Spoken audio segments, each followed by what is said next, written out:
but that they would value life so little. In my mind, I tie that directly to just sort of a broader despair among young people. You see the retreat from marriage, you see the falling birth rates. All of those are tied to an idea.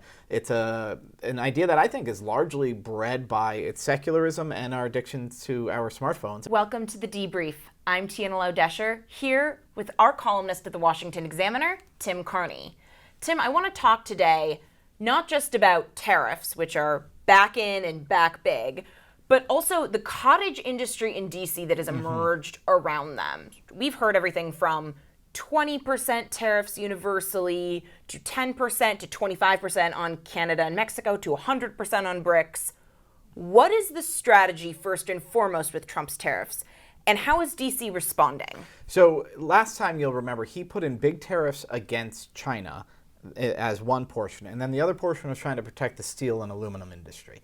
But if you looked closely at what happened, there were massive amounts of exemptions and exceptions that were made to that. And some of it made sense. If you're a U.S. manufacturer and you want to import aluminum to make a washing machine, well, you might get an exception. But there were tens of thousands of exceptions to this, and so that's that whole lobbying industry. It's one of the beautiful things about tariffs, if you're a lobbyist or a trade lawyer, is that it makes a massive amount of work. There's no limit to how much clients will hire you, because on any given day, somebody at the U.S. Trade Representative's office or Department of Commerce can grant you an exemption. So what is Trump going to do in the next term? He's left that wide open, which again, that's the perfect situation if you're trying to pick up clients as a lobbyist or lawyer. There have been a couple of responses to Trump's threats. First and foremost, which is that it's just a threat. It's just a threat as a means to an end. The other one of the defenses, is that it's just a tax like we have an income tax. But that being said, there was a 2021 study that found that during Trump's first term, tariff exemption requests were more likely to be approved when made by lobbying firms employed by GOP donors. And the lobbying industry increased 54% from 2016 to 2019 here in D.C. Does Trump World have any official response to this? No, and it actually perfectly exemplifies a difference between Trump and at least sort of the idea of conservatism. Conservatism would argue for simple government and lower tax rates. Trump was never ideological. He's not a liberal, he's not a conservative, and so he thinks government decisions should be made on a case-by-case basis. But again, case-by-case basis is the best possible situation for a lobbyist. And so even if there was never a quid pro quo, even if nobody said, hey, look, donate to Republicans and you get an exemption, it's still true that the Republican lobbyists are going to get a seat at the table long before the Democrat lobbyists do. And so in that way, a situation with higher tax rates, tariffs or tax rates, and more complications and more exemptions, that makes the best possible situation for cronyism, for corruption that's either explicit or implicit. And I think, just as a final note on this, I think no one here is going to defend the IRS and claim that it's free of corruption or that it's highly efficient. But the organization responsible for tariff collection is not the IRS, it's DHS. It's U.S. Customs and Border Patrol. Do you have an understanding of whether or not they're at all equipped to handle this? Because right now our tariff revenue is just not nearly as high as it would be under what Trump is theoretically proposing. Yeah, if he ramps up the tariffs, that imposes a new burden on Customs. But it's also amazing that Customs accidentally becomes this adjudicator of things. Do you remember Snuggies? These are these Snuggies, like the backwards sleeves. robes. Yes. Okay. And so we were importing Snuggies, and Customs said these are garments, and so they have a tariff that's this high. And there were companies importing them from China.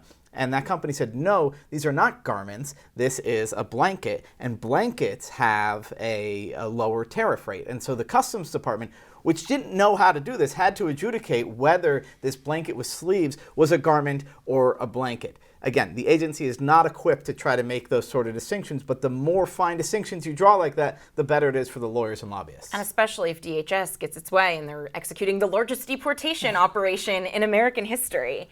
I want to pivot here to this horrific shooting of the UnitedHealthcare CEO, Brian Thompson. And finally, the alleged killer, Luigi Mangione, is not just being charged with murder, but now also terrorism charges, because it was, in pursuit of a political aim.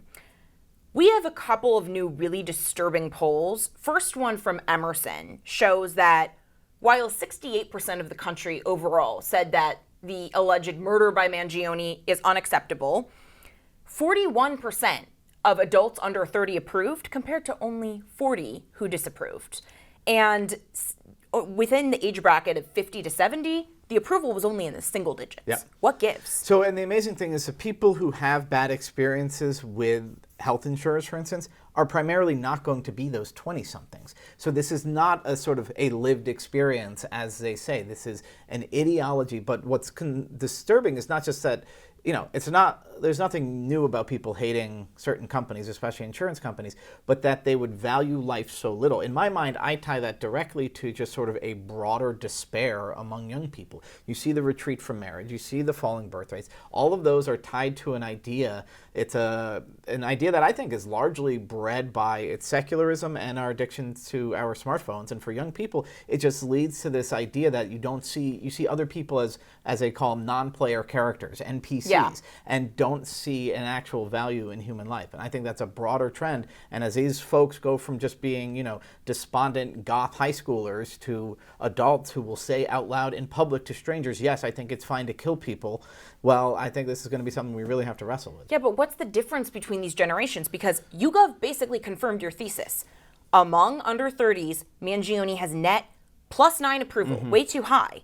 But UnitedHealthcare has +16. So this is not reflected by a personal negative experience with the healthcare system, or even if it were about your friends or your family, that number would be much lower than net +16. I think a president would kill for that approval rating. A distance between distance from reality that a lot of people who grew up on smartphones, they don't think of shooting another person as a real thing. It almost seems just like we're all playing parts in some video game or movie. And I think it's that detachment from reality that allows people to have such insanely, contradictory views. And well into adulthood, which I think is all part of that post-COVID, arrested development that we're seeing. In the meantime, catch up with the latest Christmas and New Year's news at washingtonexaminer.com. Don't forget to like, subscribe, and share with your friends.